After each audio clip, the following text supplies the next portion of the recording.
I don't ever want to be bitten. I don't know how my body's going to react to a venomous snake bite. I'd hate for someone to have to call my mum and say, Dan's in hospital, he's been bitten by a snake. There's enough venom in that vial to kill me and everyone else in this room.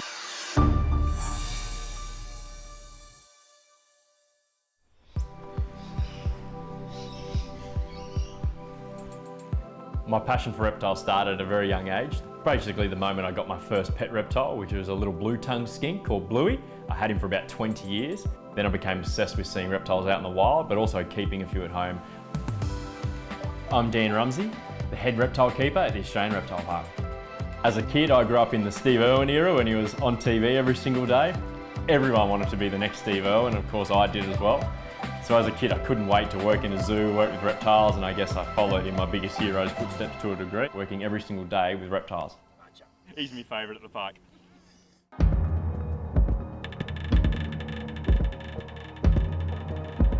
Right now, we're sitting inside a room with some of the world's most venomous snakes.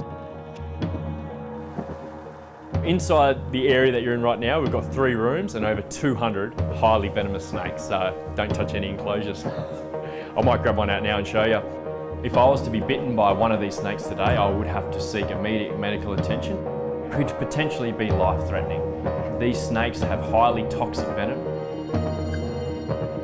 I'm very lucky to work in a very unique role where I get to work with animals every single day, wildlife, and I get to share that passion with everyday people that don't get those opportunities. So this is number 4 in terms of toxicity. This is a tiger snake, and it was the tiger snake that once upon a time accounted for the most amount of deaths and bites via snake bite. Actually now the eastern brown snake that holds that title. Beautiful, beautiful snakes though. Every year in Australia, around 200 people are treated for serious snake bite, which means they're treated with anti-venom. The anti-venom process starts right here at the Australian Reptile Park as we extract the raw venom.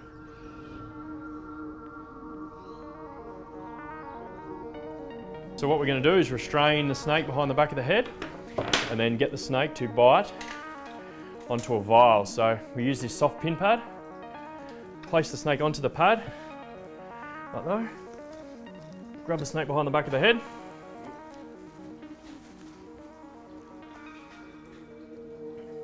Now obviously what we want the snake to do is bite onto the vial. You can see the venom at the bottom. So there's enough venom in that vial to kill me and everyone else in this room at the moment. So it's highly neurotoxic stuff, which basically means it affects your central nervous system. Then we take the snake from the vial. You can see how small the snake's fangs are. Tiny, minuscule fangs. Whenever you're working with one of these highly venomous snakes, the most important thing is to make sure you stay extremely focused. No distractions, concentrate on what you're doing. You know the snake's behaviour, you need to monitor that at all times. If you stay on the path and follow your training and your skills that you do have, then you won't get bitten. A little bit bigger than the last one. Bang. And you can see how hard he hit that vial. That's how we milk venomous snakes. The same again, off the vial. Like that. And you can see literally how close your thumb is to the snake's fang. There's not much room for error there.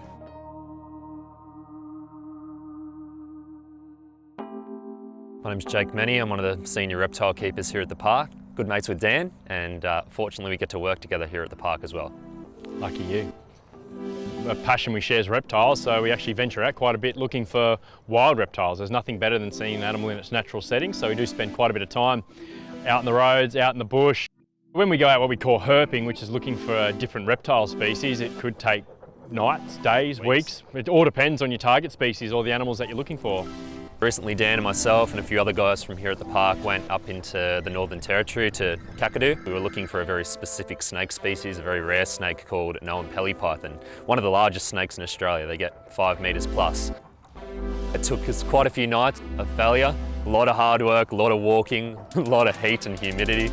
We were all sweating constantly. Fortunately, fairy tale ending last night, we got the snake. That level of excitement with that snake and just the crew that was there was like nothing we've ever experienced before. Big moment, hey? Oh, the best. It was wild and one of the best reptile moments definitely remember it forever.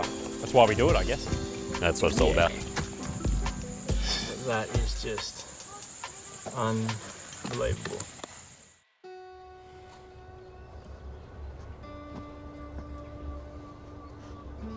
He's a good lizard, aren't you?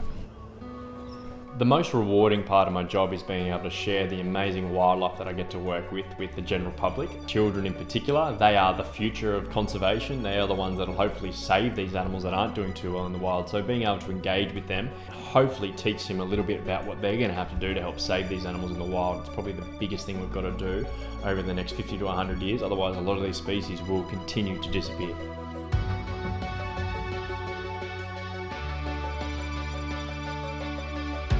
The reason I'm so passionate about wildlife conservation is because the animals that I work with have given me so much. This is my way of giving back to them through active, outcome-based conservation programs.